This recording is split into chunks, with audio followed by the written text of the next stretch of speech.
ஆண்டவரும் அருமை இரட்சகருமாகிய இயேசு கிறிஸ்துவின் நாமத்தினாலே உங்கள் யாவருக்கும் என் அன்பின் வாழ்த்துதலை தெரிவித்துக் கொள்கிறேன். இந்த காலை வேளையிலே வேதத்திலிருந்து ஒரு வார்த்தையை தியானிக்க கர்த்தர் கொடுத்த கிருபைக்காய் ஸ்தோத்திரம்.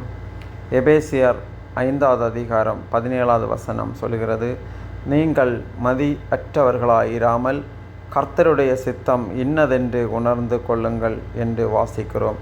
கர்த்தருடைய சித்தம் யாவை என்று பார்க்கும்போது 1 தீமோத்தேயு 2வது அதிகாரம் 4வது வசனம் சொல்கிறது, எல்லா மனுஷரும் ரட்சிக்கப்படுவதும் சத்தியத்தை அறிகிற அறிவை அடைவதும் தேவ சித்தமாயிருக்கிறது என்று வாசிக்கிறோம்.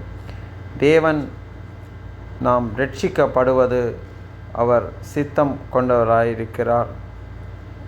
யோவான் 1வது அதிகாரம் 29வது வசனம் சொல்லுகிறது, உலகத்தின் பாவத்தை சுமந்து தீர்க்கிற அவர் ஒரு தேவ ஆட்டுக்குட்டியாக இந்த உலகத்தில் இருந்தார். நம்முடைய பாவங்களை கழுவுகிறவராய், நம்முடைய பாவத்தை சுமந்து தீர்க்கிற ஒரு ஆட்டுக்குட்டியாக அவர் இந்த உலகத்திலே காணப்பட்டார்.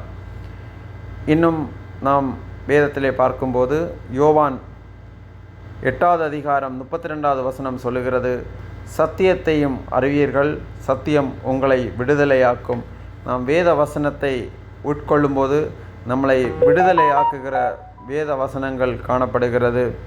இன்னும் யோபு சொல்லுகிறார், 23வது அதிகாரம் 12லே சொல்லப்பட்டிருக்கிறது, கர்த்தருடைய வசனத்தை தனக்கு வேண்டிய ஆகாரத்தை பார்க்கிலும் அதிகமாய் காத்து கொண்டேன் என்று சொல்லப்பட்டிருக்கிறது.